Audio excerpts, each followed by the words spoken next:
Story 1. The Raft That Drifted into Darkness.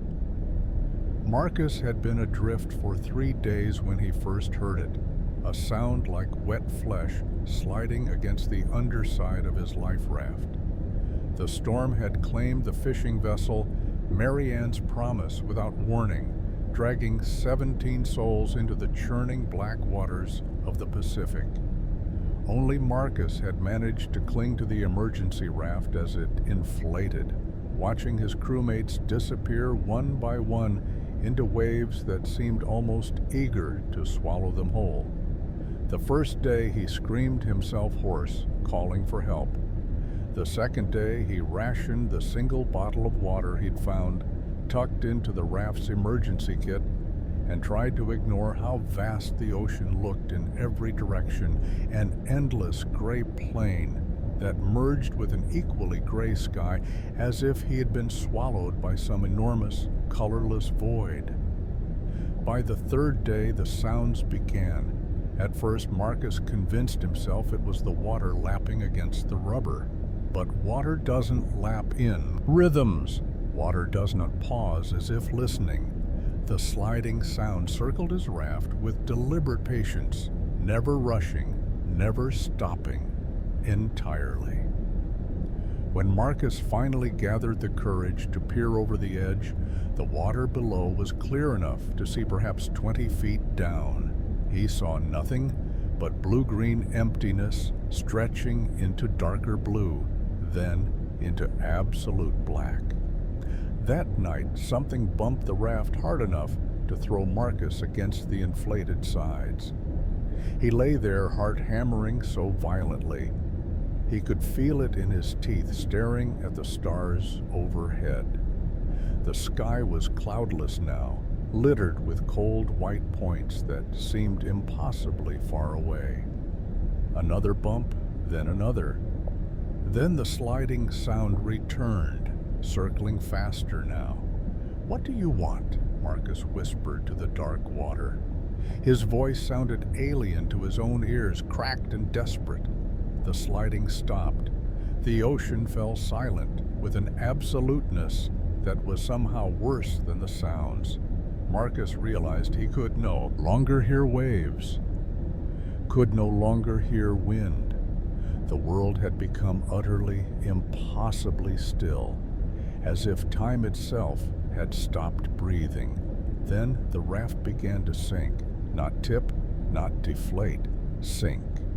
Marcus watched in frozen horror as the water level rose around the edges of the raft, not rushing in, but simply rising, as if the ocean itself were climbing up to meet him.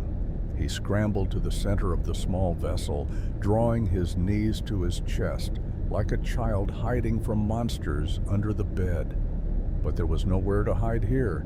There was only water, endless water, and something in it that had decided he belonged to the deep. When the water reached his ankles, Marcus saw the first eye. It rose from the darkness below, a single orb the size of a dinner plate, luminescent and yellow, with a pupil that was not round, but somehow geometric, like a fractal pattern that hurt to look at directly. The eye regarded him with what could only be described as curiosity. Ancient, patient, alien, and curiosity. More eyes emerged. 5, 10, 20. They surrounded the sinking raft in a constellation of sickly yellow light, each one examining him from a different angle as the water crept up to his waist, then his chest. Marcus had stopped screaming. His voice had abandoned him, leaving only a thin wheeze that fogged in the suddenly frigid air. The water reached his chin. Marcus tilted his head back, gasping for the last inches of air between himself and whatever nightmare had claimed him. The eyes began to blink, not in unison, but in a cascading pattern that swept around him like a wave. He understood in that moment that this was communication, a greeting perhaps, or a welcome. The water closed over his face, and Marcus found himself sinking through liquid that felt thicker than it should, darker than the night sky above. The eyes followed him down, a spiral of golden light that illuminated shapes in the depths, shapes he could not comprehend, geometries that existed outside the boundaries of human understanding. He saw limbs that bent in too many places. He saw mouths filled with teeth that went back forever. He saw something that might have been a face, stretched across a form the size of a building, smiling with the serene satisfaction of a spider watching a fly realize its mistake. Marcus tried to scream, and the ocean poured into his lungs like it had been waiting there all along, patient as the thing that now carried him deeper into waters where light had never reached. The last thing he saw before consciousness fled was his own hands in front of his face, transformed somehow by the pressure and the presence surrounding him. Fingers elongating, skin splitting, to reveal something glistening and new beneath. Above on the surface, the empty raft bobbed peacefully in water that had returned to gentle motion. A passing freighter would spot it 2 weeks later, perfectly intact, completely dry, with no trace that anyone had ever occupied it at all. Only a single photograph remained, tucked into the emergency kit. A picture of a smiling man standing on a dock, arms around 2 children who would never know what had happened to their father. The ocean keeps its secrets, and sometimes it adds new ones to its collection. Days passed, then weeks. The search parties gave up. The news cycle moved on, but fishermen in those waters began to report something strange. A sound late at night carried across the waves. It sounded almost like singing, almost like laughter, almost like someone calling for help from very, very far below. Those who listened too long found themselves unable to sleep. They dreamed of yellow eyes and welcoming smiles.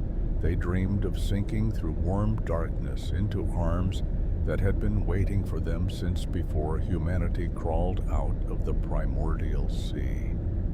One by one, they stopped fishing those waters entirely. The ocean didn't seem to mind. It had all the time in the world, and it was very, very patient.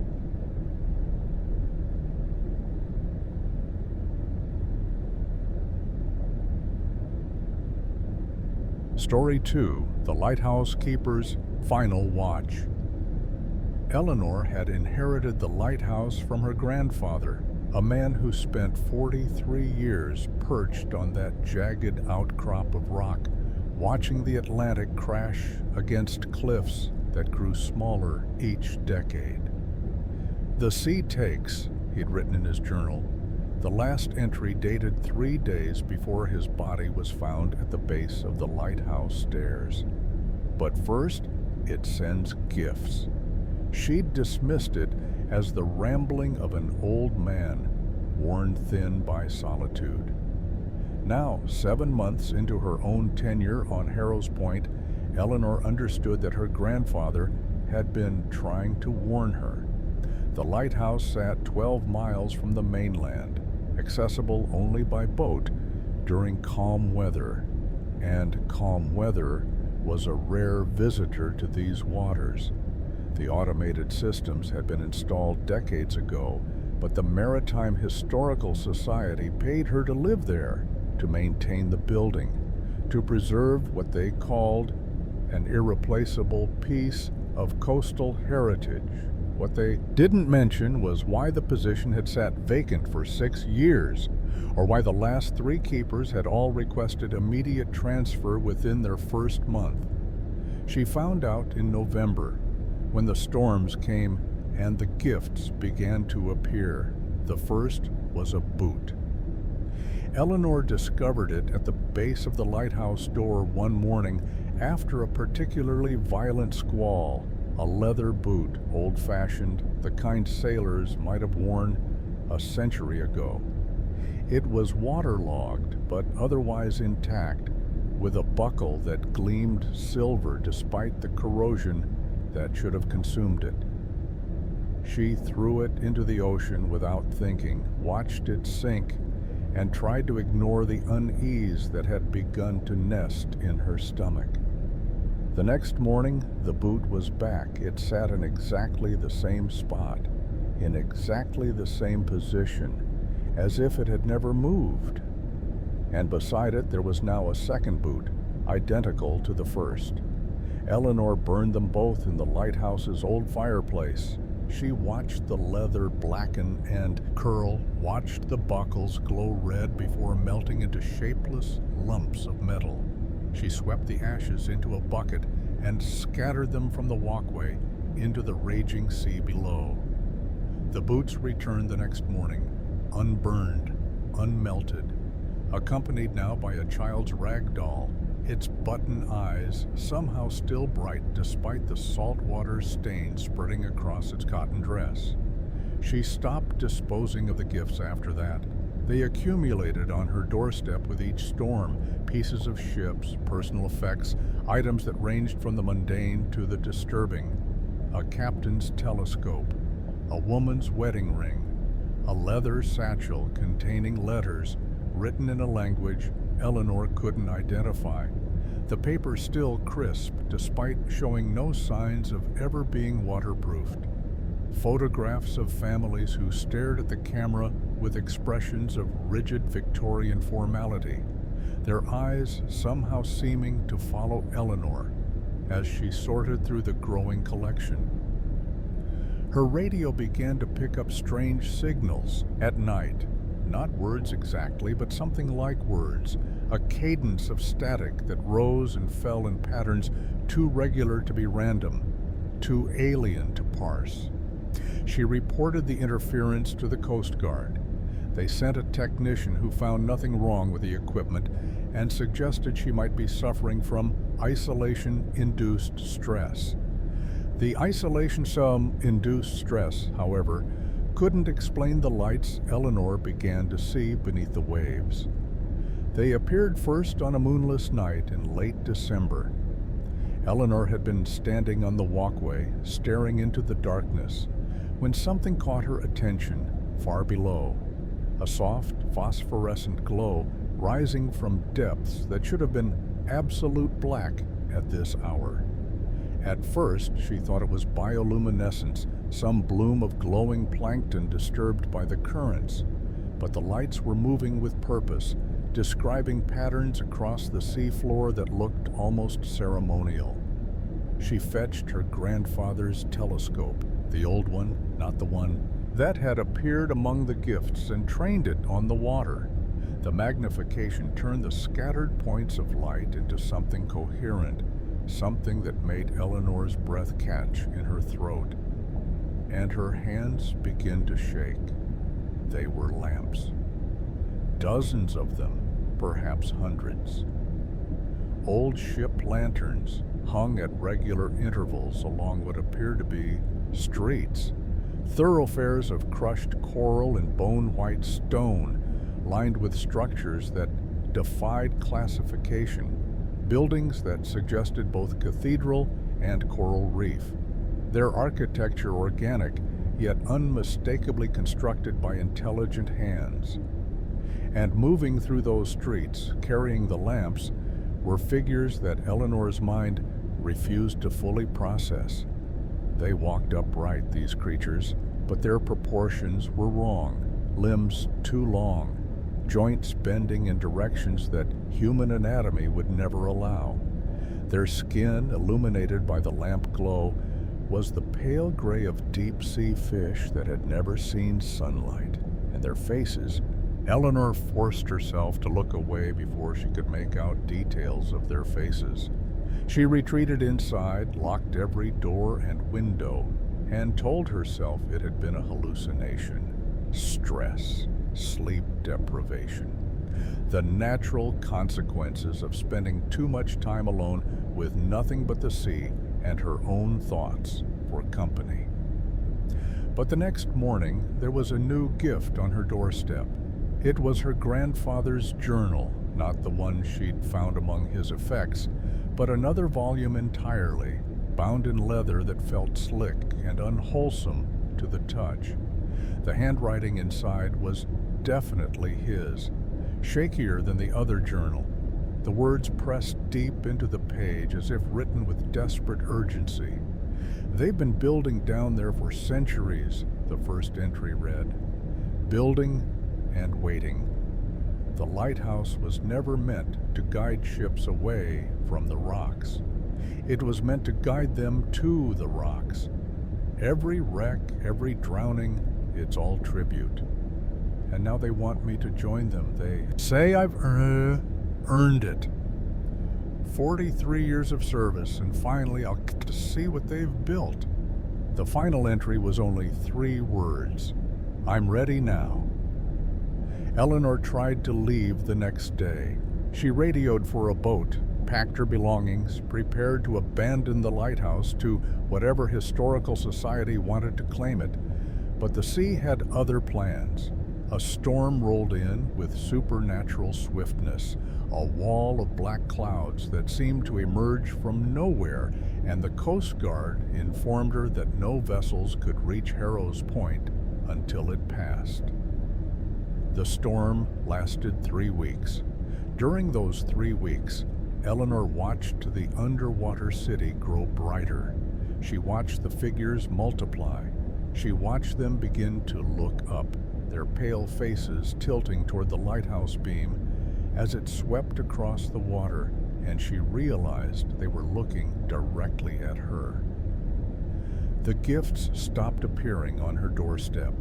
Instead, they began to appear inside the lighthouse, on her pillow, in her food supplies, floating in the cistern where she collected rainwater, and the items had changed. No more historical artifacts, no more remnants of long-lost ships.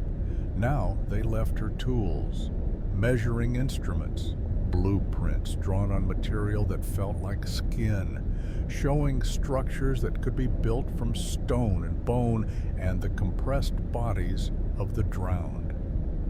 They were offering her a job. On the 22nd night of the storm, Eleanor walked down the lighthouse stairs for the last time.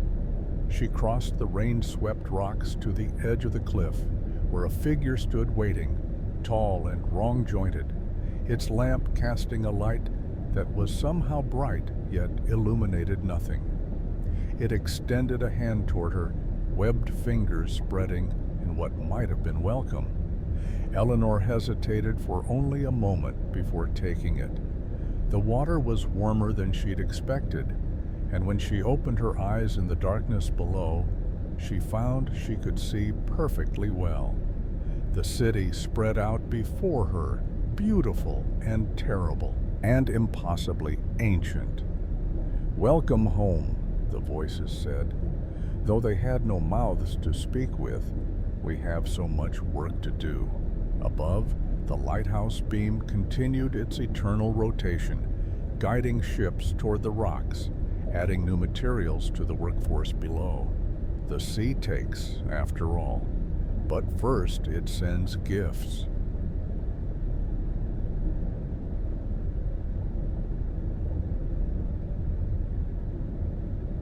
Story 3.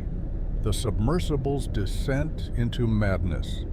Dr. Catherine Vance had spent her entire career studying the Mariana Trench, but she had never actually been there. Not until the Hadal Project secured funding for a manned expedition to Challenger Deep, the lowest point on Earth. 36,000 feet of crushing darkness, pressures that would turn a human body into something resembling wet tissue paper, temperatures hovering just above freezing. It was the closest thing to an alien world that existed on this planet. The submersible was named Prometheus, a choice that Catherine had argued against during the design phase. In the myth, Prometheus was punished for bringing fire to humanity, she'd pointed out. He spent eternity having his liver eaten by an eagle. The project director had laughed. It's just a name, Catherine. What could possibly go wrong? Famous last words. The descent began at 100 hours on a Tuesday morning. Catherine and her co-pilot, a former Navy submariner named James Holloway, ran through their pre-dive checklists with the mechanical precision of people who understood exactly how many things could kill them in the next 12 hours. Prometheus was state-of-the-art, equipped with redundant systems for its redundant systems. But the ocean didn't care about engineering. The ocean had been crushing human ambition since the first boat sank. The first hour was almost peaceful. Sunlight filtered through the water, painting the cabin in shifting shades of blue and green. Schools of fish scattered from the descending vessel.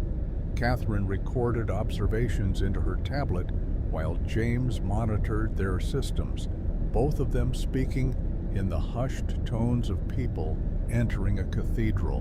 By the second hour, the light had failed.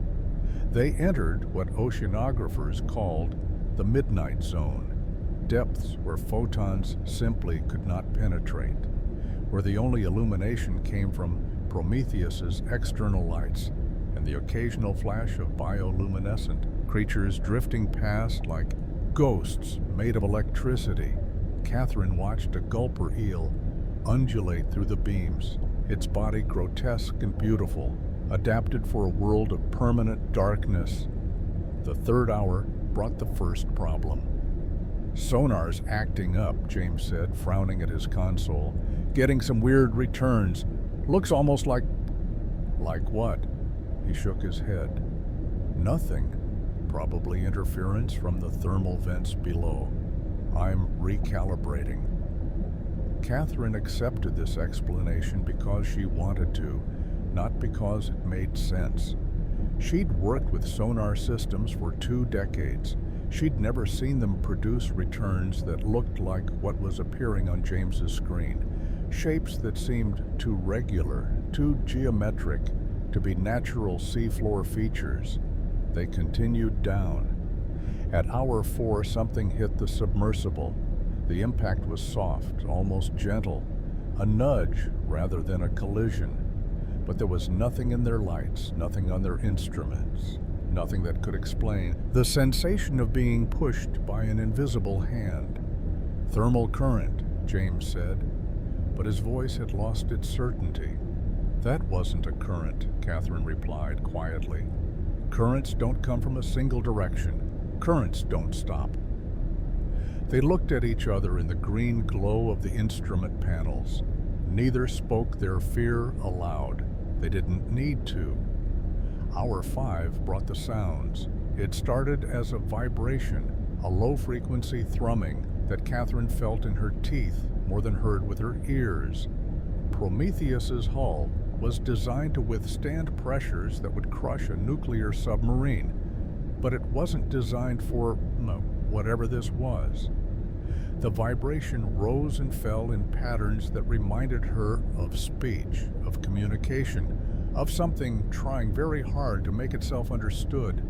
"James," Catherine whispered, "check the external cameras."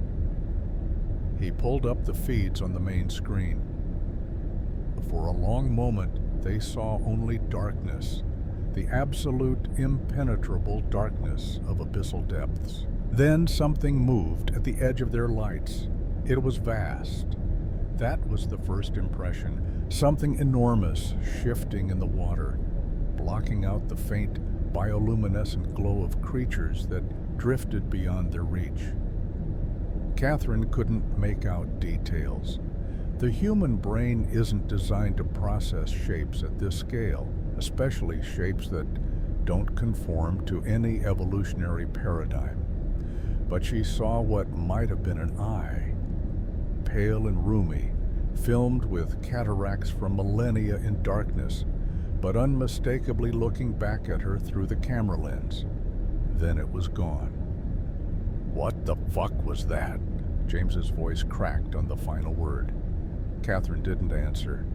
She was too busy staring at the sonar returns, which had changed dramatically in the past few seconds.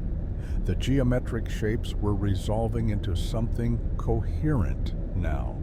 Structures, she realized. Massive structures arranged in patterns that suggested streets, plazas, buildings that rose from the seafloor like the drowned remnants of some impossible civilization.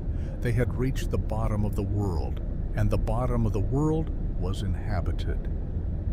"Abort," Catherine said, "emergency ascent. Now."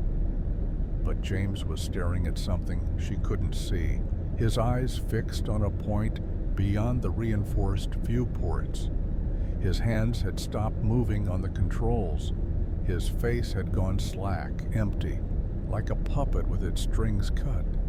"James, they're so beautiful," he whispered. "Can't you see them, Catherine? They've been waiting for us, waiting so long. They just want to show us what they've built." His hand moved toward the hatch release.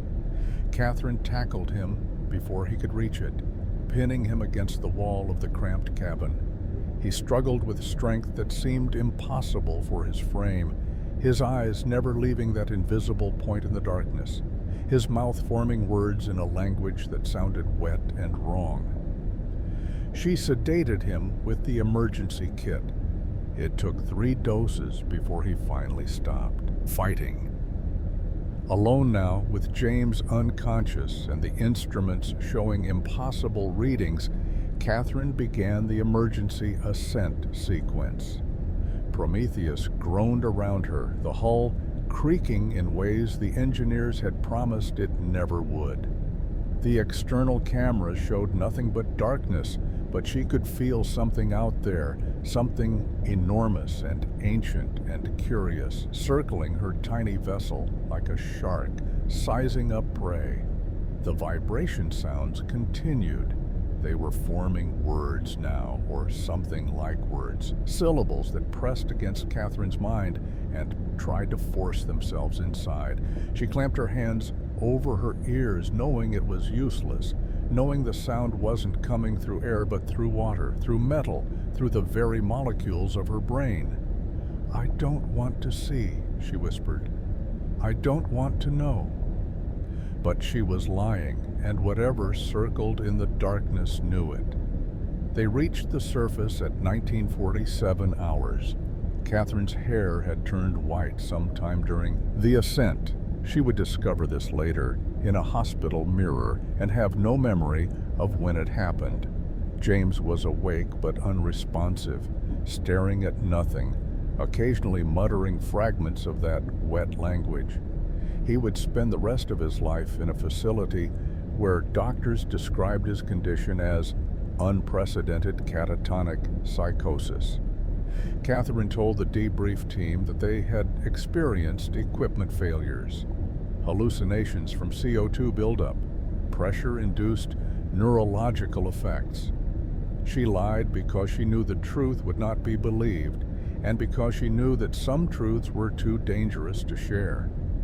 But sometimes late at night, she finds herself standing at the edge of the ocean, listening to the waves crash against the shore. And sometimes she can hear something beneath the waves, voices, ancient and patient, still trying to finish the conversation they started 36,000 feet below the surface. They want to show her what they've built, and part of her, the part that became something other than human during those hours in the darkness, wants very badly to go see. She knows that someday she will. The abyss remembers everyone who visits, and it always calls them back.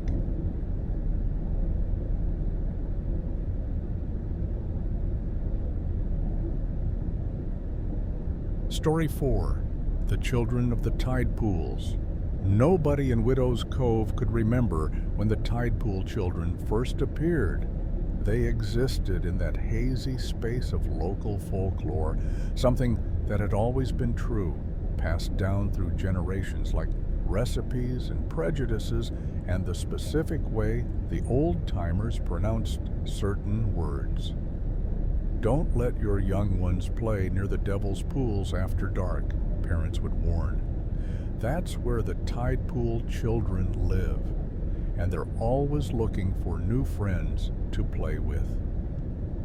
Mara Chen dismissed it as superstition when she moved to the town with her 8-year-old daughter, Lily. The coastal community seemed perfect. Affordable housing, good schools, the kind of tight-knit atmosphere that San Francisco had promised but never delivered. So what if the locals had their quirks? So what if they spoke about the rocky stretch of shoreline north of town with hushed voices and averted eyes? Lily loved the ocean. She'd grown up on stories about mermaids and selkies, about magical kingdoms beneath the waves. On their first night in the new house, she asked if they could explore the tide pools. "Tomorrow," Mara promised, "when it's light out." But Lily was impatient, as children often are. And that night, while Mara slept the deep sleep of exhaustion and moving boxes, her daughter crept out the back door and made her way down the cliff path to the Devil's Pools. The tide was out when Lily reached the rocks, leaving behind dozens of shallow depressions filled with seawater and strange life. Her flashlight beam caught the movement of tiny crabs, the waving tentacles of anemones, the spiral shells of snails leaving silver trails across the stone. She crouched beside the largest pool, peering into water that seemed to go down much further than the surrounding rock should allow. "Hello?" she called softly. "Is anyone there?" For a moment, nothing. Then, from somewhere deep in the pool, deeper than any tide pool should be, a pale shape rose toward the surface. It was a face. A child's face, round and solemn, with eyes that were entirely black and skin the color of bleached bone. The face broke the surface without disturbing the water, as if it had materialized rather than emerged. It smiled at Lily, revealing teeth that were small and numerous, and needle-sharp. "Hello," the tide pool child said. Its voice sounded like water over rocks. "We've been waiting for you." Lily should have run. Any sensible child would have run, screaming back to the safety of her new home. But the tide pool child didn't feel threatening. It felt familiar, like meeting a friend she'd known all her life but somehow forgotten. "Waiting for me?" Lily asked. "We wait for all of them," the child said. More faces were rising now, breaking the surface of pools throughout the rocky expanse. Dozens of children, all pale, all black-eyed, all wearing that same serene smile. The lonely ones. The forgotten ones, the ones who don't fit anywhere else. "We've been waiting for someone like you for such a long time." "What are you?" "We're the ones who came before," the child said. "Long ago, before your kind lived in houses and spoken words, we played in these pools. We were happy then, but things changed. Your people came, and there was no room for us anymore. So we stayed here, in the deep places where the tide can't reach. And sometimes we find new friends to play with." "What kind of games?" Lily asked. The smile widened. "The best kind. Games that last forever."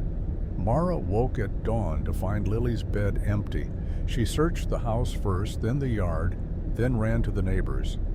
But nobody had seen her daughter. It wasn't until the local sheriff, a grizzled man named Whitmore, asked if Lily might have gone to the tide pools that Mara felt true terror take hold.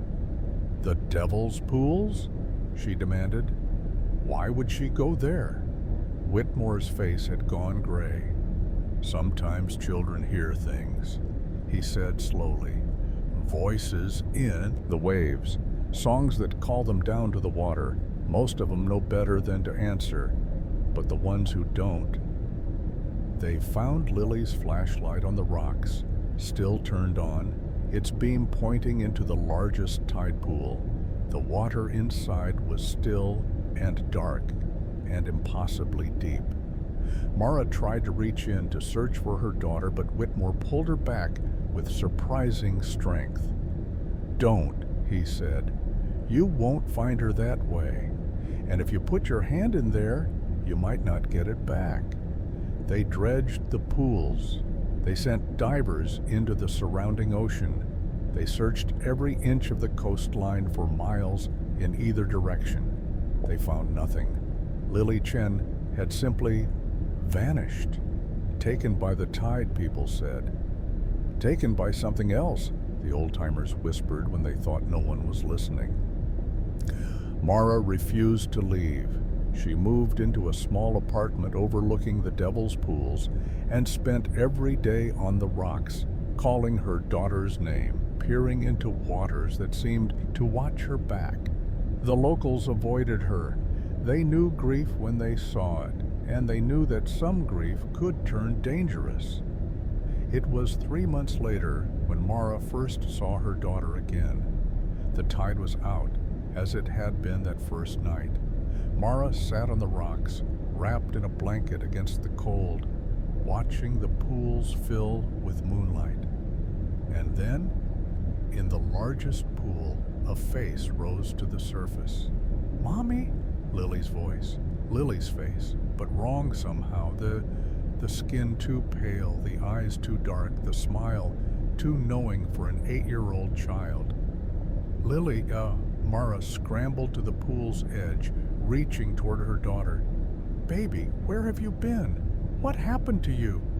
"I've been playing," Lily said. Such wonderful games, Mommy. You wouldn't believe how deep the pools go. There are cities down there, palaces of coral and bone. There are other children, hundreds of them, and they're all my friends now.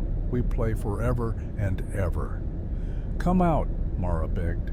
"Please, baby, just come out of the water." Lily shook her head slowly. "I can't, Mommy. I'm different now. I belong to the deep places. But you could come in. You could play with us too. All the mommies and daddies, they all come eventually. They miss their children so much that they follow them down." Mara looked into her daughter's black eyes, really looked, and saw something ancient and hungry staring back. This wasn't Lily, not anymore. Whatever the tide pool children had made of her daughter was something else entirely. Something that wore her face like a mask and spoke with her voice like a puppet. "No," Mara whispered. The thing in the pool smiled with too many teeth. "That's okay, Mommy. We're patient. We've been waiting for so long already. A little longer won't hurt." It sank beneath the surface, Lily's face dissolving into the darkness below. Mara moved away the next day. She left Widow's Cove and never returned, settling eventually in a landlocked city where the ocean was just a memory and the sound of waves couldn't reach her dreams. But sometimes, late at night, she hears it anyway. Water over rocks, a child's laughter, a voice that sounds almost like her daughter calling for her to come play. The tide pool children are patient, and they never forget the ones who got away. Back in Widow's Cove, the locals noticed something strange after Mara left. The Devil's Pools seemed quieter somehow, their dark waters less disturbing. Children began to play near them again, drawn by the same siren call that had always pulled the young and curious to the rocky shore. And late at night, if you stood in just the right place and listened carefully, you could hear them, the old ones and the new, singing songs in a language that predated human speech, playing games that would last forever. Lily was the happiest of them all. She'd found where she belonged. She was home.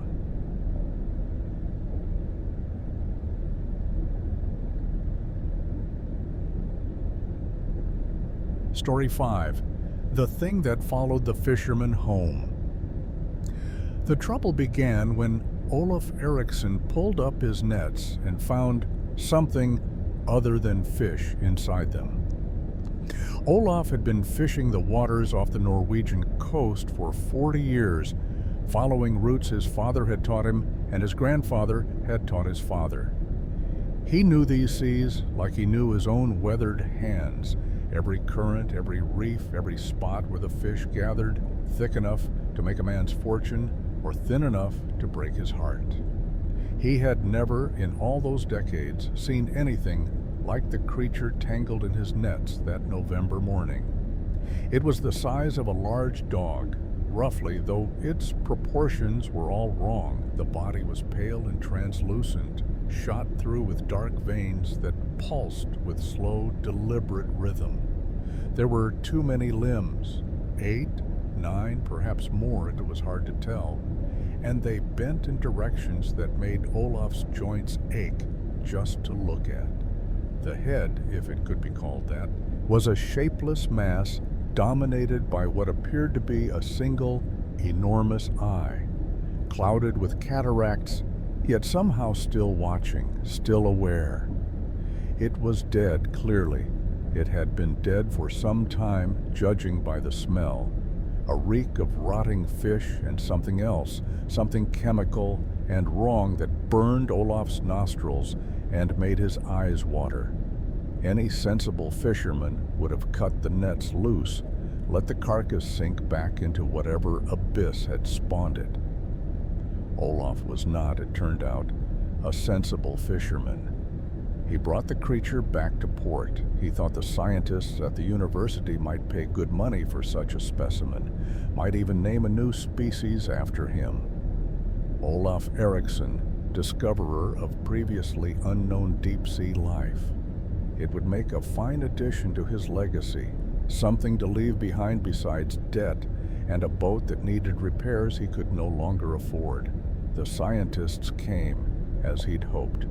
They photographed the creature, took samples, argued among themselves about its classification. They couldn't agree on what it was, cephalopod, crustacean, something else entirely. And eventually they hauled it away to their laboratory in Bergen, leaving Olaf with a modest finder's fee and a sense of unease he couldn't quite explain. That night, the dreams began. Olaf found himself standing on the deck of his boat, but the sea around him was not the gray-green waters he knew. It was black, absolutely impenetrably black, and below its surface things moved, vast things, ancient things, shapes that defied the logic of evolution. They rose toward him through the darkness, and he understood that they were searching for something. He woke in a cold sweat, the taste of brine on his tongue. The next night was worse. The dreams went deeper, showed him cities built of coral and bone, inhabited by creatures that might once have been human, but had adapted to the crushing pressures and eternal darkness of the deep. They moved through their alien architecture with purpose, gathering in great halls where they worshipped something older still, a presence that Olaf sensed but could not see, an intelligence that predated the earth itself, and they were angry. "You took one of ours," they seemed to say, though no words were spoken. "Now we take one of yours." On the third night, Olaf didn't dream. He lay awake, listening to the sounds of his small house, the creak of old timbers, the rattle of wind against the windows, the slow drip of the faucet he kept meaning to fix. Normal sounds, comforting sounds. Then he heard something else. It came from outside, from the direction of the harbor. A wet, rhythmic slapping, like something large and boneless dragging itself across the dock. Olaf told himself it was seals. They sometimes hauled themselves onto the wooden planks to rest. But seals didn't move with that particular cadence. Seals didn't pause, as if listening, before continuing their advance. He looked out the window and saw it. The creature from his nets was climbing the path to his house. It was impossible. The thing was dead, more than dead. It was in pieces in a laboratory 100 kilometers away. But there it was, pulling itself up the hill with those too many limbs, its single eye fixed on Olaf's window with an expression that might have been hatred, might have been hunger, might have been something else entirely. Olaf locked every door, barricaded every window. He called the police, his voice shaking so badly he could barely get the words out. They promised to send someone, but their tone suggested they didn't believe him. Another old fisherman, they probably thought, finally gone mad from too many years alone on the water. The creature reached his door. It didn't try to break through. It simply waited. Olaf could hear it breathing on the other side of the wood, a wet gasping that sounded almost like laughter. He pressed his back against the door and felt the wood bulge inward with each exhalation, felt the cold seeping through the cracks. "What do you want?" he whispered. The answer came not through his ears, but through his mind. Images, sensations, concepts that had no translation into human language. He saw the depths, the true depths, where light had never reached, and life had evolved along paths utterly alien to surface existence. He saw the cities and their inhabitants. He saw the thing they worshipped, a presence so vast that the creature from his nets was merely a cell in its infinite body. And he understood what they wanted, not revenge, not punishment, something worse.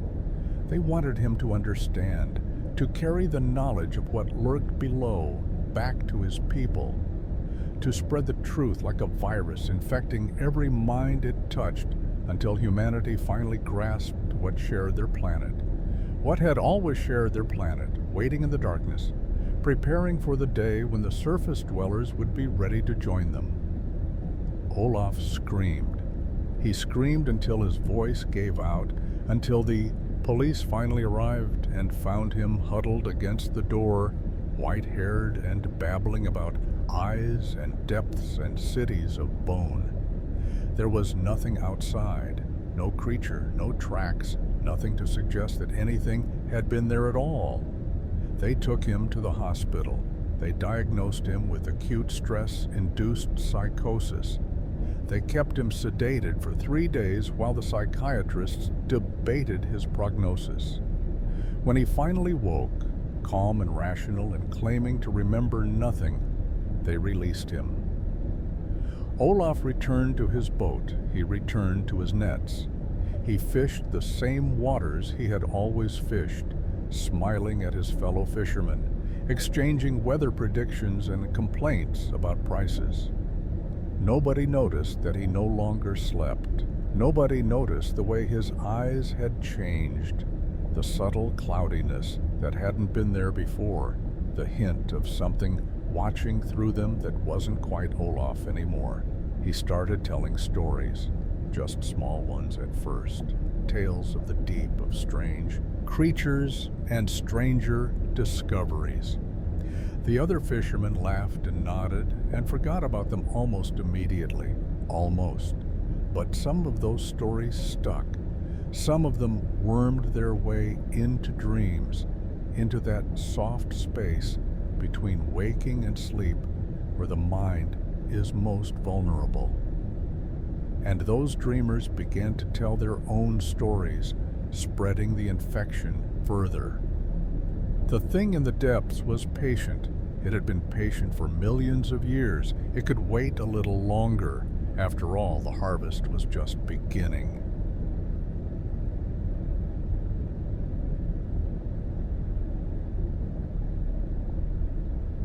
Story 6. the last voyage of the research vessel Meridian. The distress signal from the RV Meridian reached the Coast Guard at 03:12 hours, a burst of static-laden transmission that cut off mid-sentence.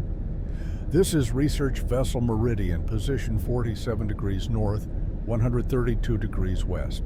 We are experiencing... They came from beneath us. Oh God, they're inside the ship now. They're inside the... Then nothing.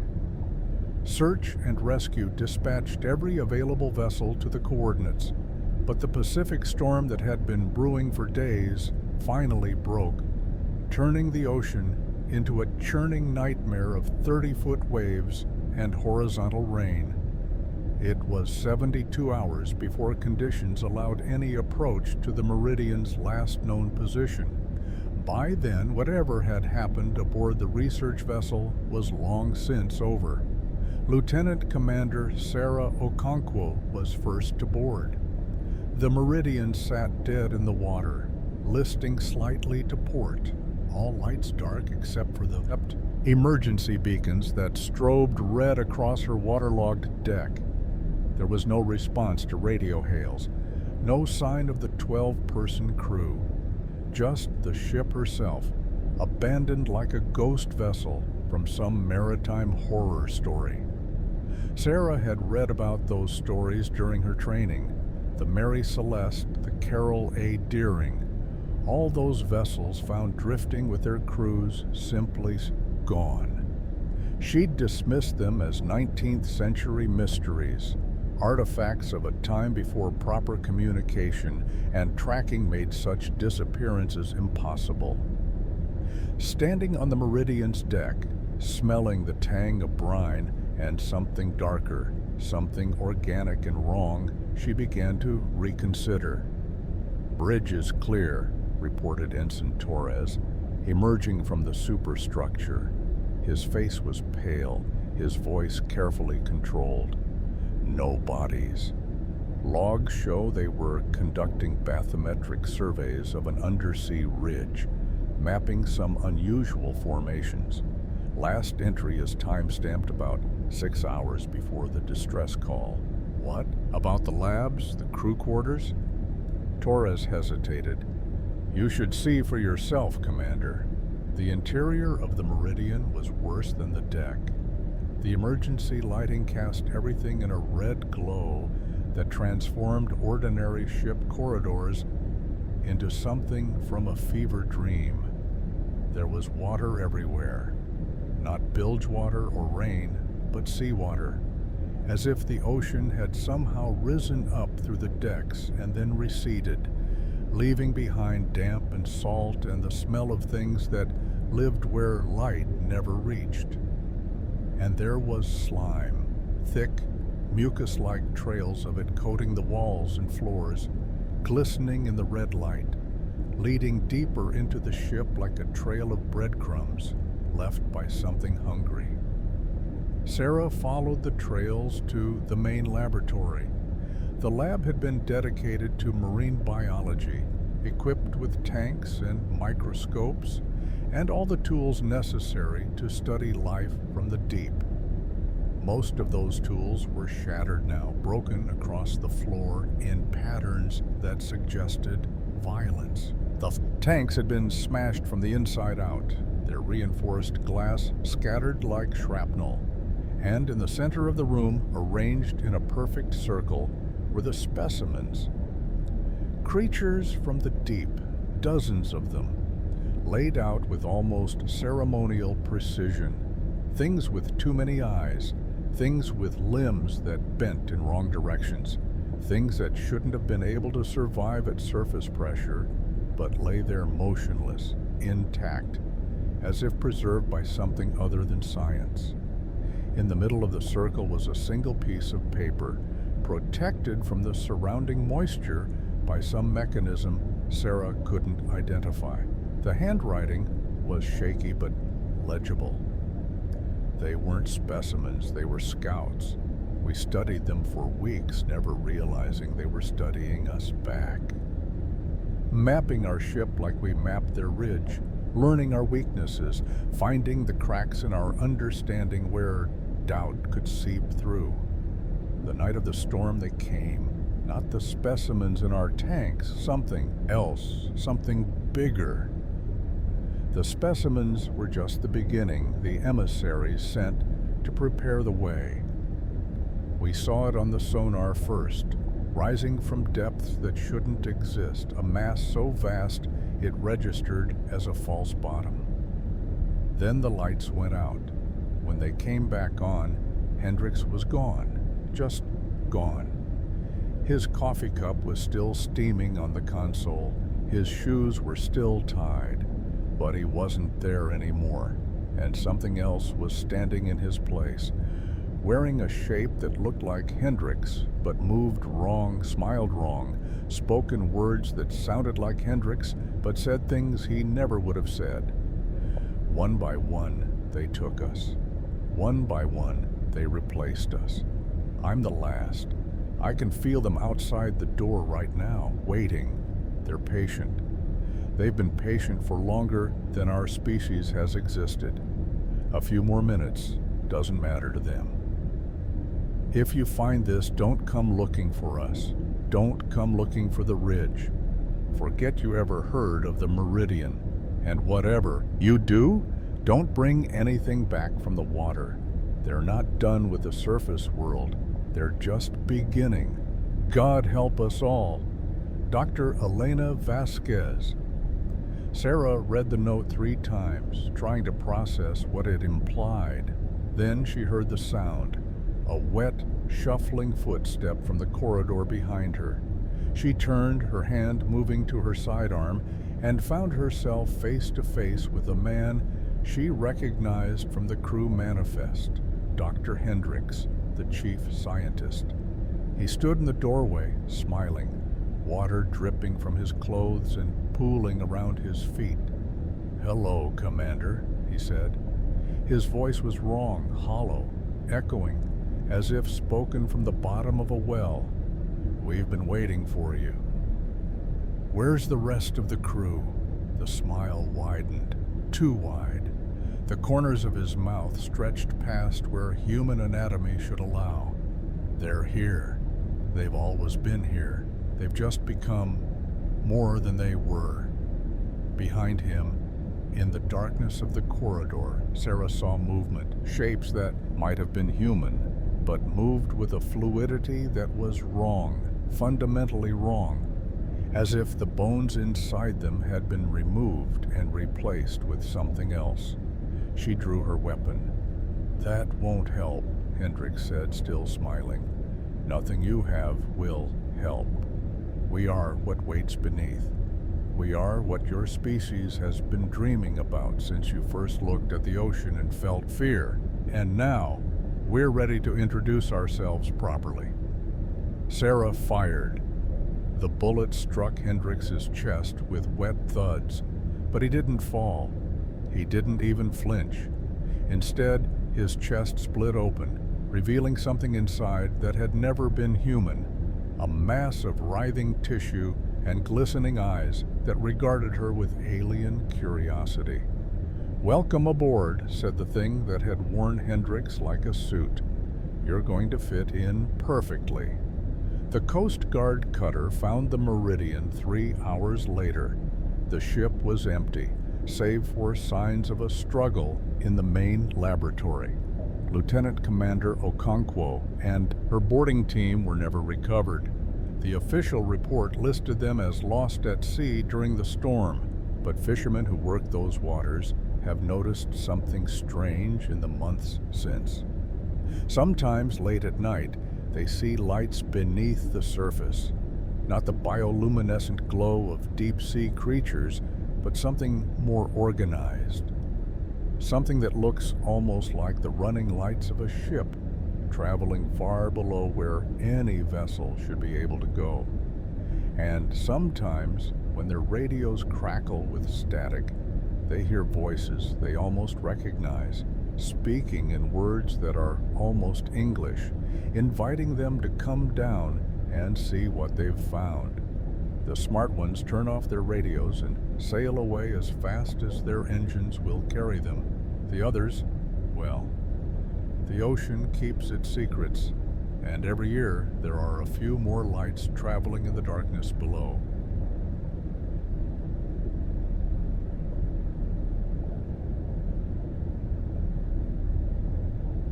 Story 7. The beach where the drowned return. Crescent Beach wasn't on any map.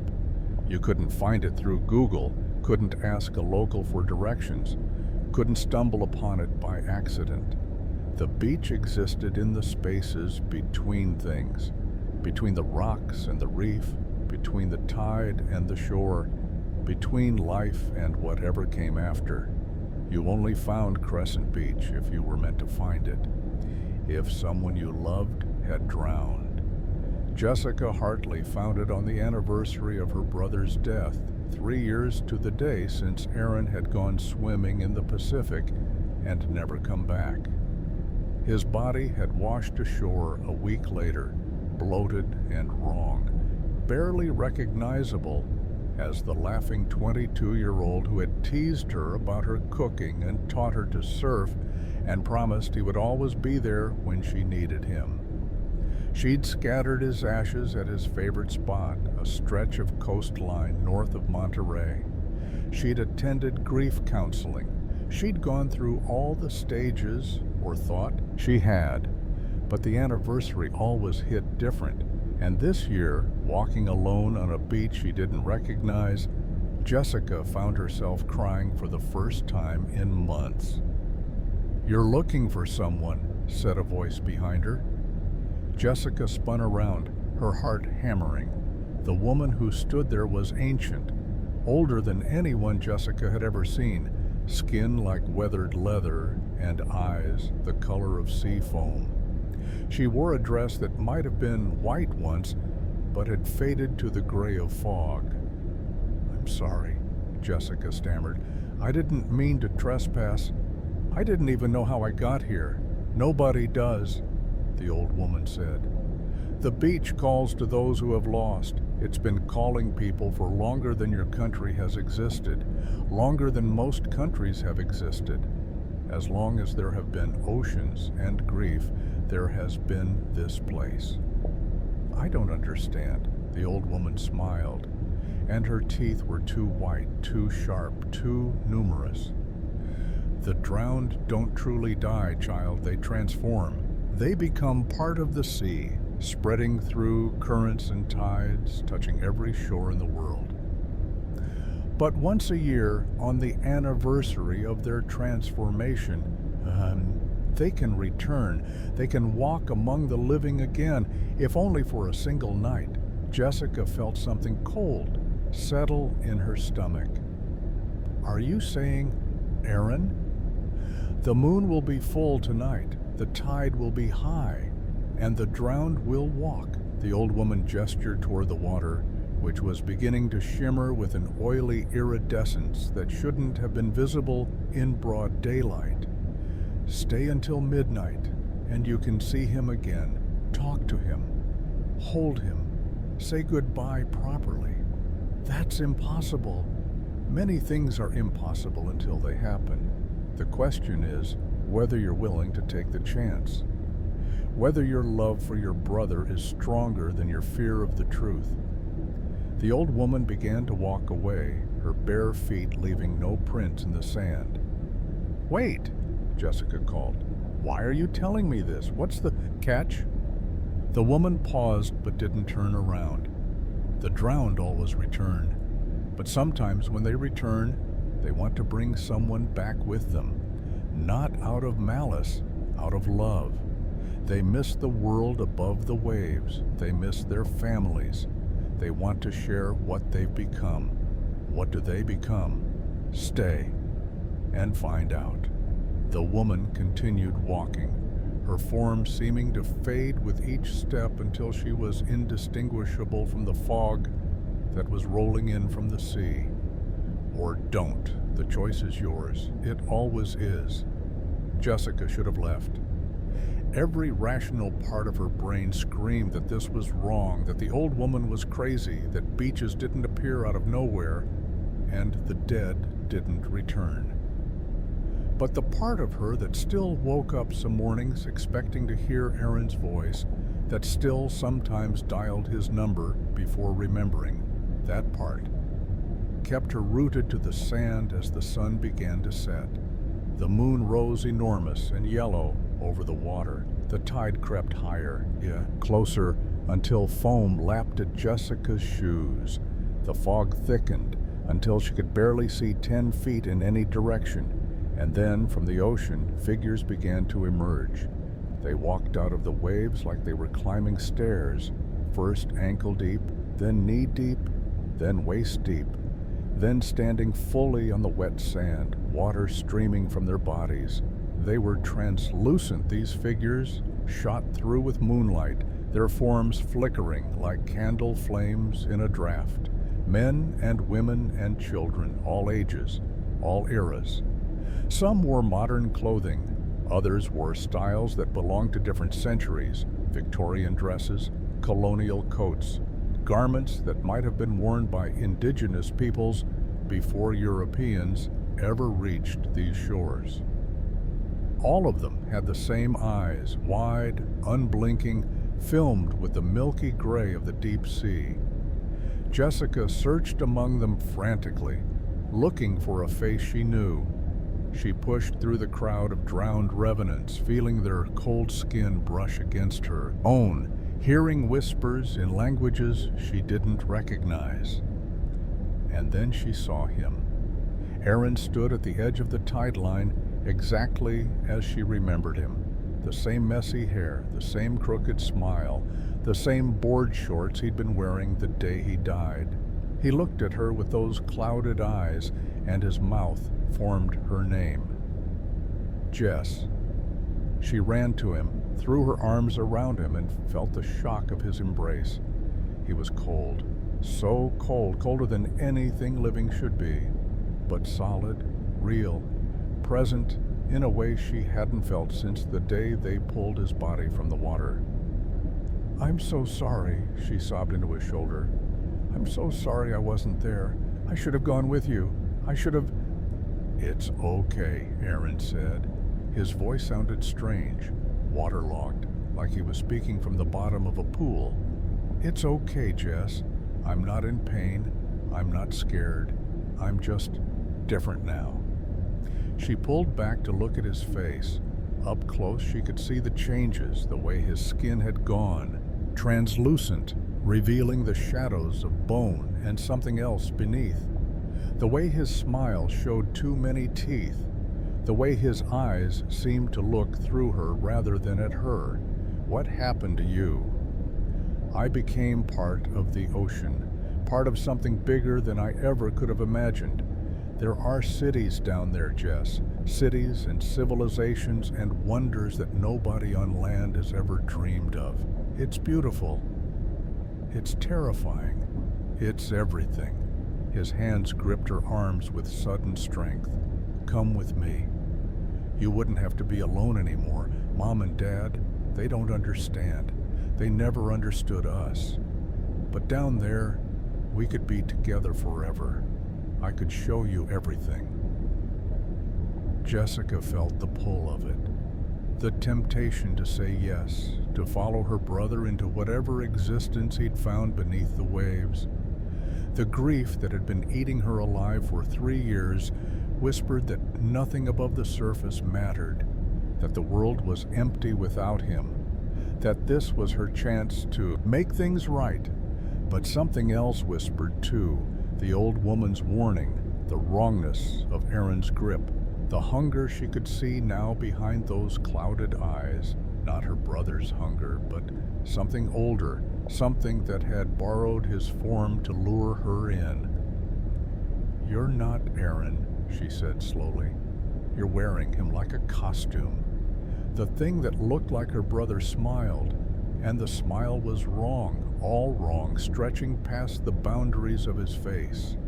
"I am Aaron," it said. "I'm everything Aaron was, and more. The sea preserves, the sea transforms, the sea loves, and it wants you, Jessica. It's wanted you since the day you were born. The other drowned were closing in now, forming a circle around them, their dead eyes fixed on Jessica with terrible intensity. The tide was rising faster than it should, already past her ankles, already tugging at her legs. "No," Jessica said. She tore free of the thing's grip and ran. She ran through the crowd of drowned souls, feeling their cold fingers snatch at her clothes, hearing their waterlogged voices calling her name. She ran until she couldn't hear the waves anymore, until the fog parted and she found herself standing on a normal beach, in a normal sunrise, with no sign of Crescent Beach or its inhabitants anywhere in sight. She was alive. She was safe, but sometimes, late at night, she hears Aaron's voice calling from the darkness. She feels the pull of the tide in her dreams, sees the cities he described in visions that won't fade. She knows, with the certainty of someone who has looked into the abyss, that Crescent Beach is still out there, waiting, that the drowned are still returning every night of every year, and that one day when her grief finally overwhelms her resistance, she will find herself walking those fog-shrouded sands again. The ocean is patient, and it never forgets the ones who got away.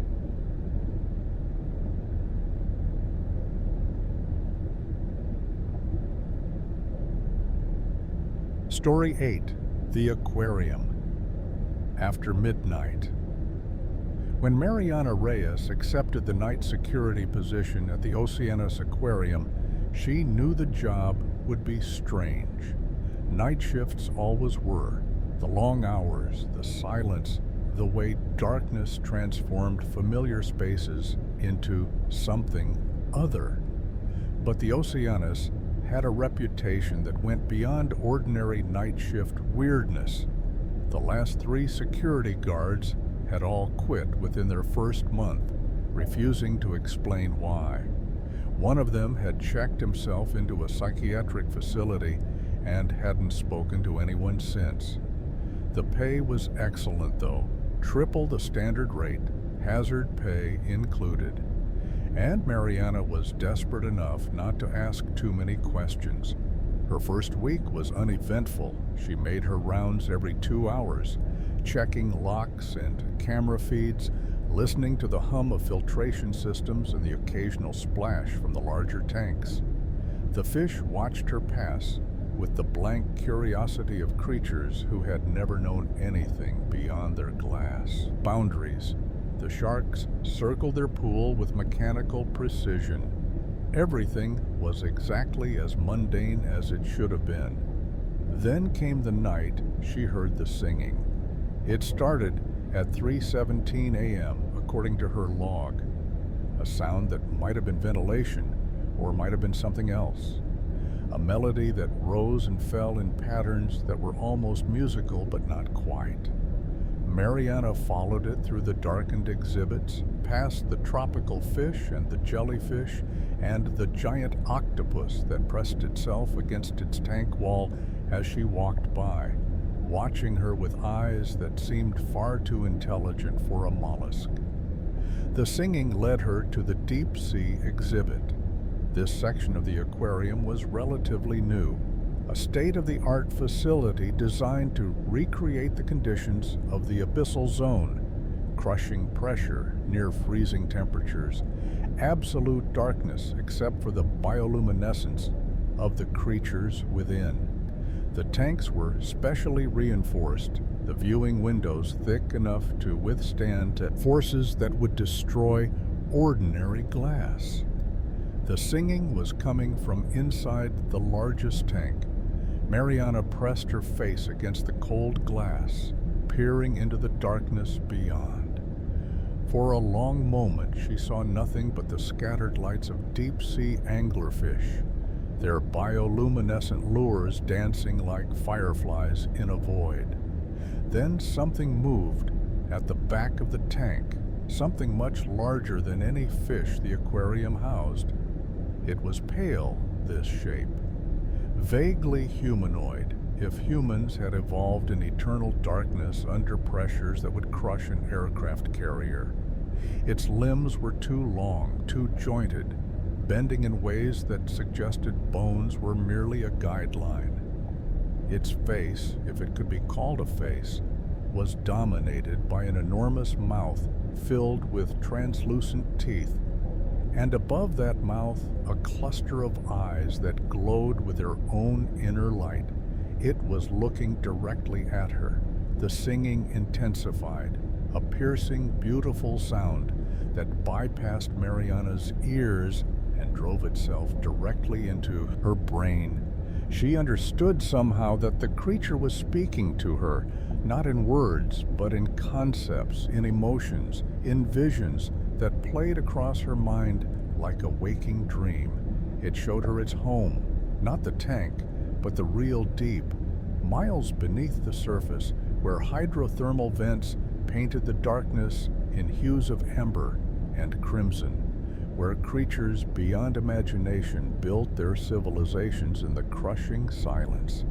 It showed her its kind, thousands of them, living in cities of bone and coral, worshiping something that dwelt even deeper, something that made the singing creature seem small and insignificant. It showed her how it had come to be here, captured by humans who didn't understand what they'd caught, who saw only a biological curiosity rather than the emissary it truly was. It showed her its hunger, not for food, but for connection, for the touch of another intelligence in the lonely darkness of its prison. And it showed her what it wanted: to go home, to return to the deep and report what it had learned about the surface dwellers, about their ships and their cities and their terrible, wonderful vulnerability. All it needed was help. All it needed was someone to open the tank, to flood the aquarium, to let the ocean pour in and carry it back to where it belonged. "No," Mariana whispered, pulling herself away from the glass. "I can't." The singing changed pitch, still beautiful, but with an edge of something darker now. She felt the creature's emotions shift from supplication to frustration to something that might have been anger. The eyes fixed on her with terrible intensity, and she saw intelligence there, alien but unmistakable. Then the glass cracked, just a hairline fracture, barely visible in the emergency lights. But it was there, and it was growing. And the singing was getting louder, more insistent, drowning out everything else until Mariana's whole world was nothing but that sound and those eyes and the knowledge that something very old and very patient had decided it was tired of waiting. She ran. She made it to the security office, slammed the door, activated every alarm in the building. The night echoed with sirens and flashing lights, and somewhere in the distance she could hear glass breaking. Not just the deep-sea tank, but others, exhibit after exhibit giving way as the ocean's emissary called to its smaller cousins. By the time police and emergency services arrived, the aquarium was flooded knee-deep in salt water. Most of the creatures had died. They weren't built for the tanks they'd been imprisoned in anyway. But some of them had escaped, finding drains and pipes that led eventually to the sea.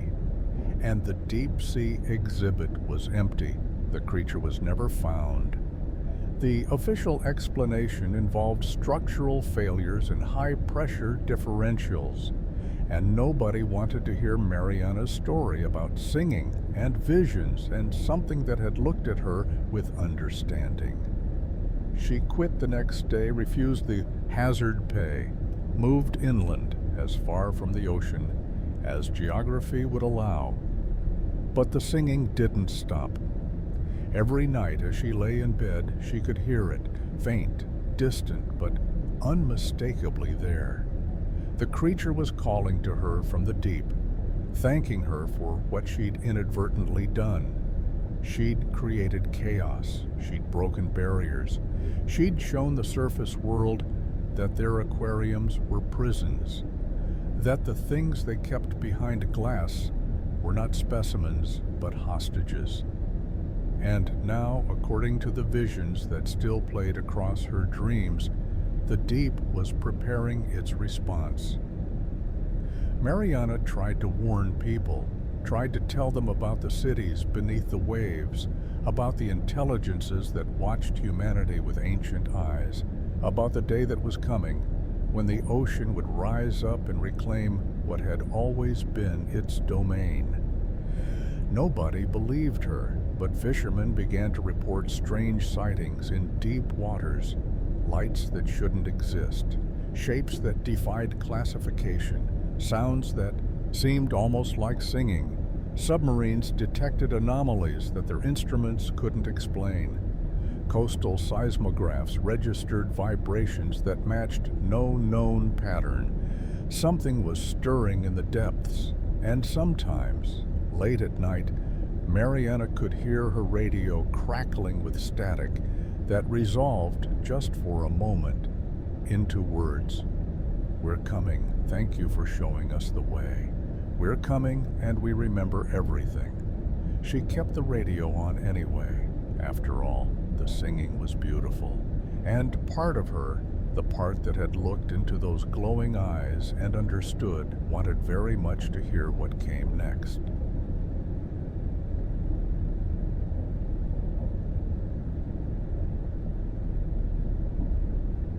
Story 9. The Island That Appeared After the Storm. Nobody remembered the island being there before the hurricane. Captain Miguel Santos had sailed these waters for 35 years, and his father and grandfather before him.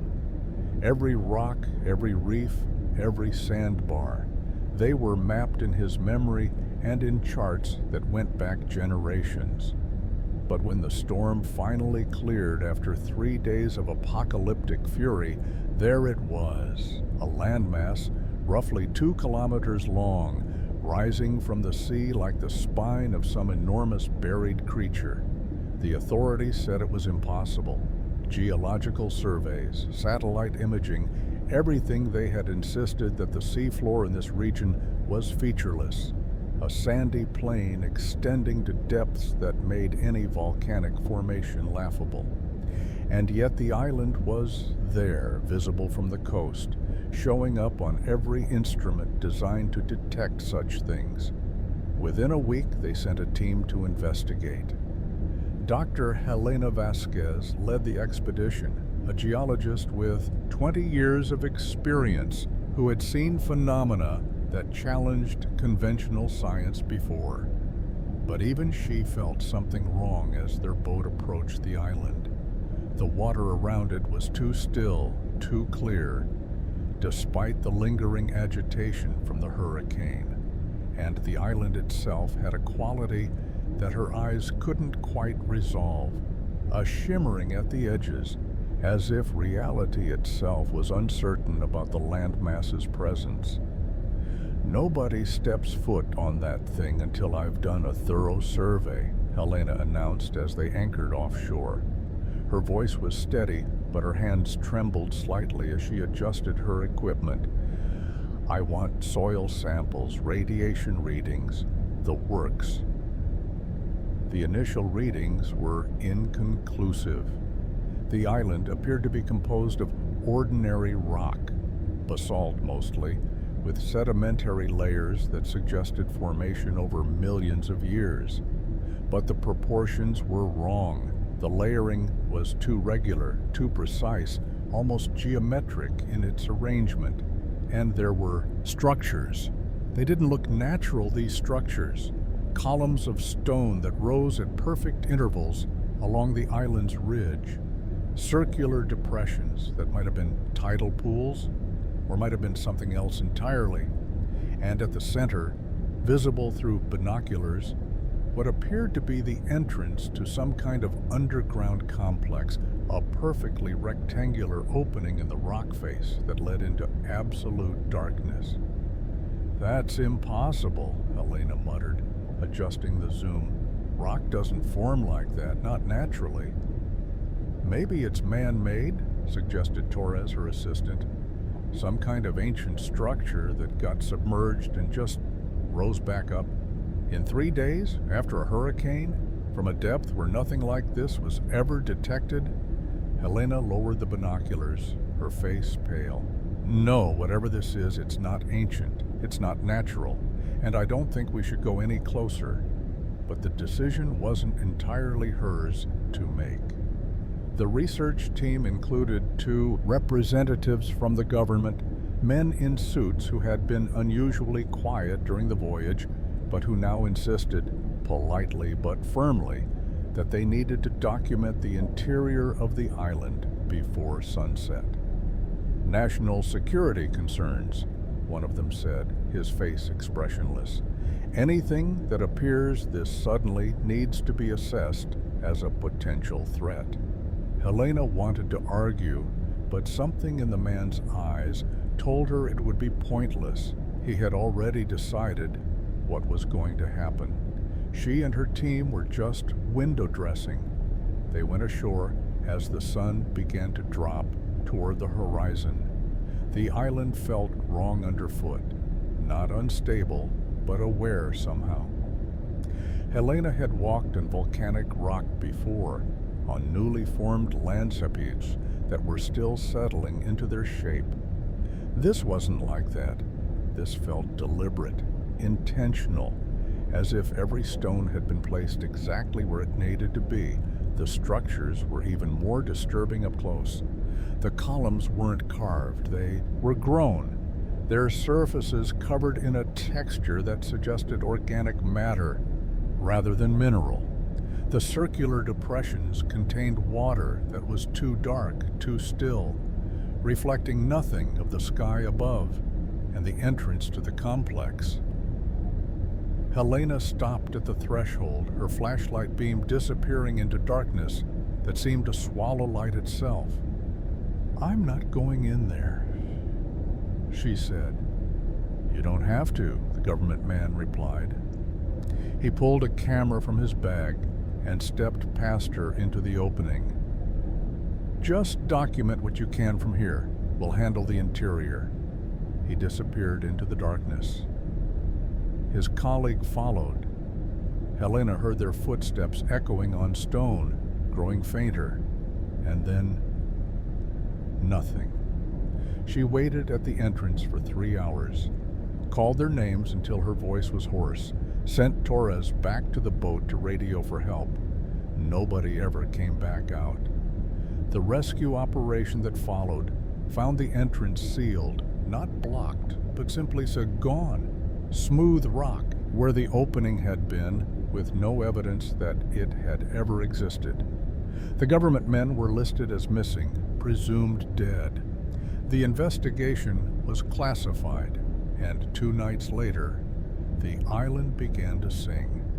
Helena heard it from her hotel room on the mainland, a sound that carried across miles of open water, a melody that was beautiful and terrible and somehow familiar, as if she had known it once and forgotten. She went to the window and saw the island glowing with phosphorescent light, its shape shifting subtly in the darkness, the structures rearranging themselves into patterns that seemed almost like letters in some enormous, incomprehensible alphabet. She understood in that moment what the island really was. Not a landmass, a message, a signal sent from somewhere deep beneath the ocean, pushed to the surface by forces beyond human comprehension, designed to attract attention, to draw in investigators, to capture specimens. The government men hadn't died in there, they had been collected. Over the following weeks, more islands appeared, first in the Pacific, then the Atlantic, then every ocean on Earth. Some were small, barely more than rocks. Others were massive, covering square miles of suddenly displaced water. All of them sang the same song. All of them had the same structures. All of them had the same entrances leading to the same impossible darkness. And people kept going in. Scientists first, then military personnel, then civilians drawn by curiosity or desperation, or the siren call of that beautiful, terrible music. They walked into the darkness and never walked out, and the islands grew larger with each disappearance, as if fed by human presence. Helena tried to warn people. She published papers, gave interviews, screamed into every camera that would point her direction about what she had seen, what she suspected, what she knew. Nobody listened. Or rather, people listened. They just didn't stop. The singing was too beautiful. The promise of mystery was too alluring. The islands called and humanity answered, walking willingly into the mouths of something that had been waiting beneath the waves for longer than their species had existed. 6 months after the first island appeared, Helena found herself standing at the entrance to one of them, a landmass that had risen from the deep just offshore from her hometown, its song filling her dreams every night until she could no longer distinguish sleep from waking. "I know what you are," she whispered to the darkness. "I know you're not really islands. I know you're hunting." The darkness seemed to pulse, and for a moment she could almost see something in there, something vast, something patient, something that regarded her with an intelligence older than time itself. "Then why did you come?" the darkness asked in a voice that sounded like the grinding of continental plates. Helena didn't have an answer. She stepped forward anyway. The island closed behind her like a mouth, finishing its meal. On the beaches around the world, people continued to gather, watching the islands glow, listening to their songs, waiting for their turn to enter the darkness. The harvest continued. It always had. It always would.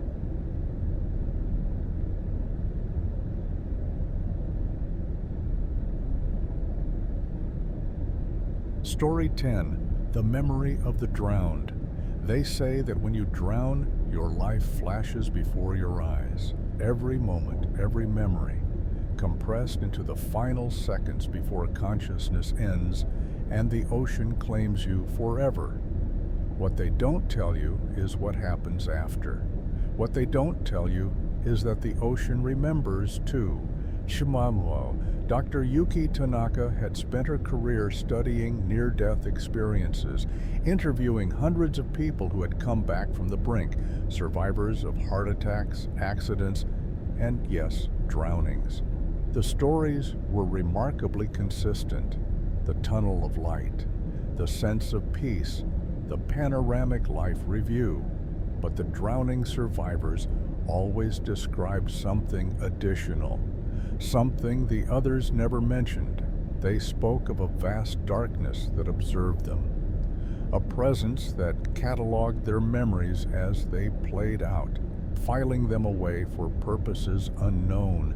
They spoke of feeling in those final moments that they were being welcomed home rather than simply dying, and they spoke of something calling them back to the water. Most of them dismissed this as trauma, as the brain's desperate attempts to make sense of oxygen deprivation. But Yuki had noticed patterns. The drowning survivors she interviewed were, on average, 3 times more likely to live near the ocean within 5 years of their experience. They developed strange habits, midnight walks along the beach, sudden urges to swim alone in dangerous waters, dreams so vivid they could barely distinguish them from waking life. And 12% of them eventually drowned for real. Yuki had compiled this data over 15 years, watching the statistics grow more disturbing with each passing month. She had tried to publish her findings, but no respectable journal would touch research that implied some kind of supernatural predation from the sea.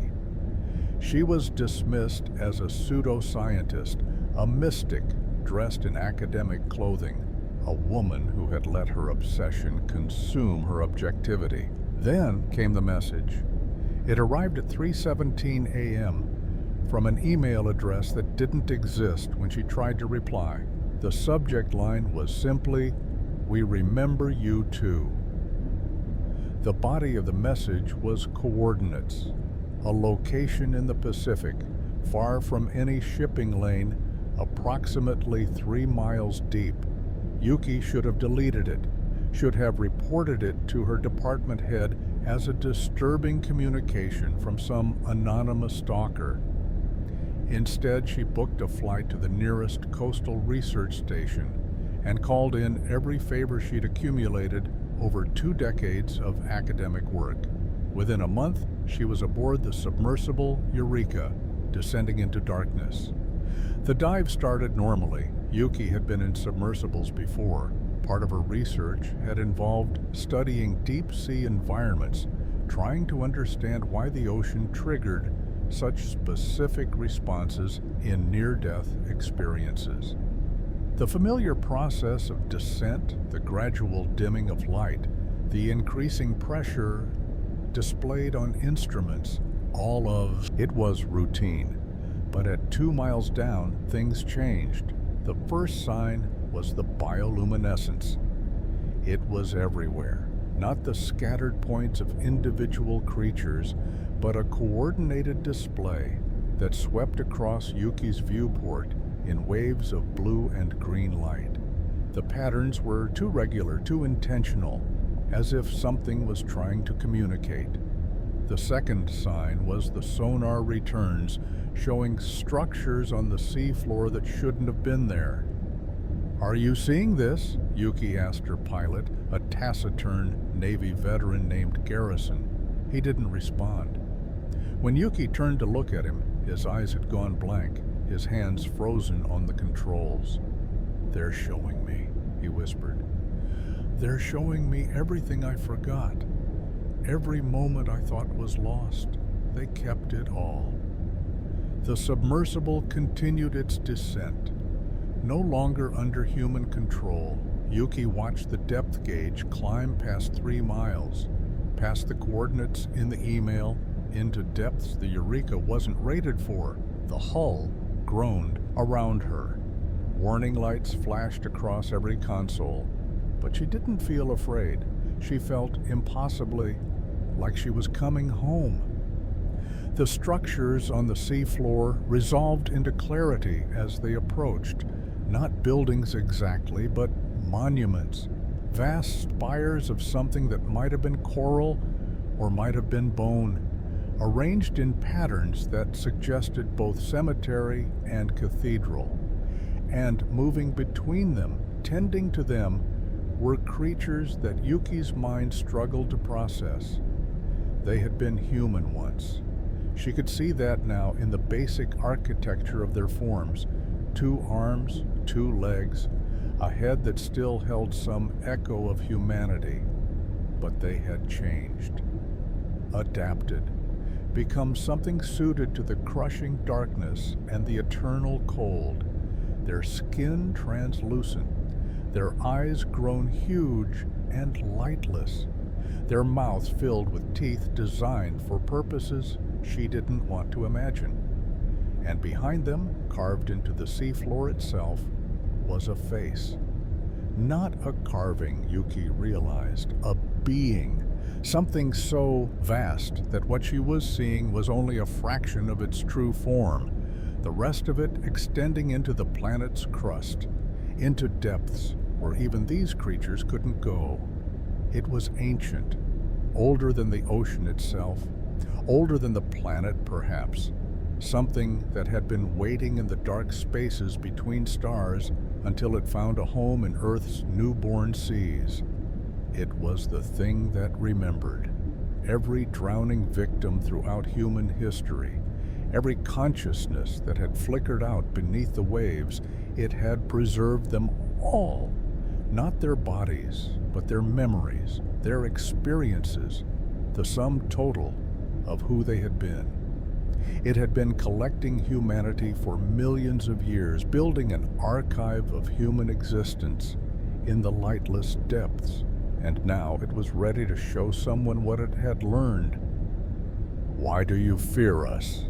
the voice asked, and it was composed of thousands of voices, millions, every person who had ever drowned speaking in unison.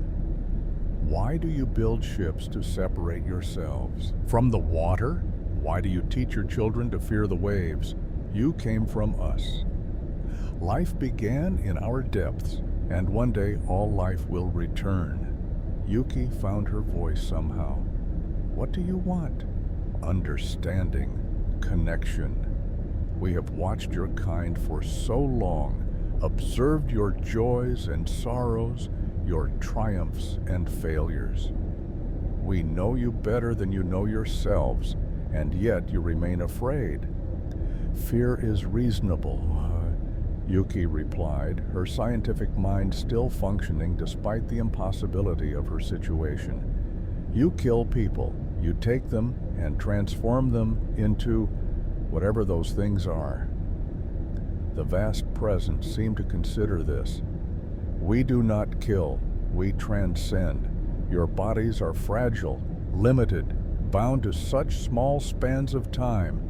We offer continuity, preservation, the chance to exist forever, to add your memories to a collection that will outlast the sun itself.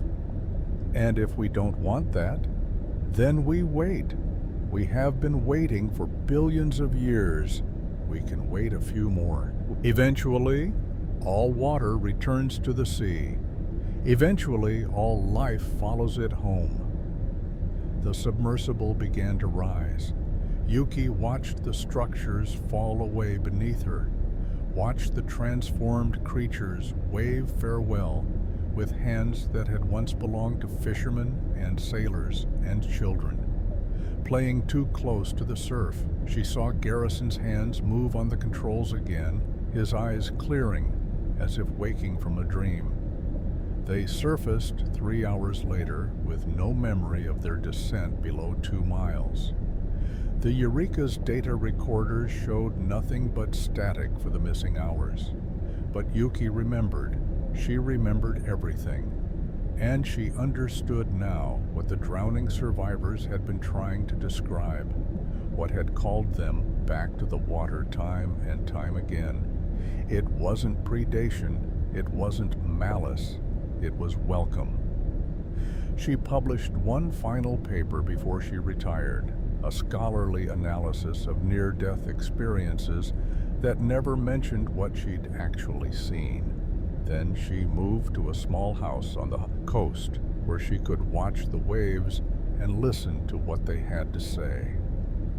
Sometimes late at night she walked down to the beach and let the water wash over her feet.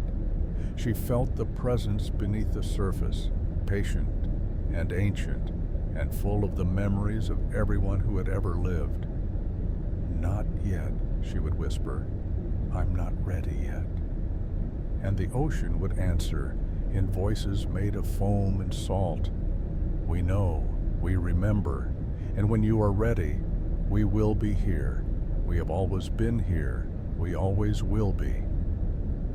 Yuki smiled in the darkness.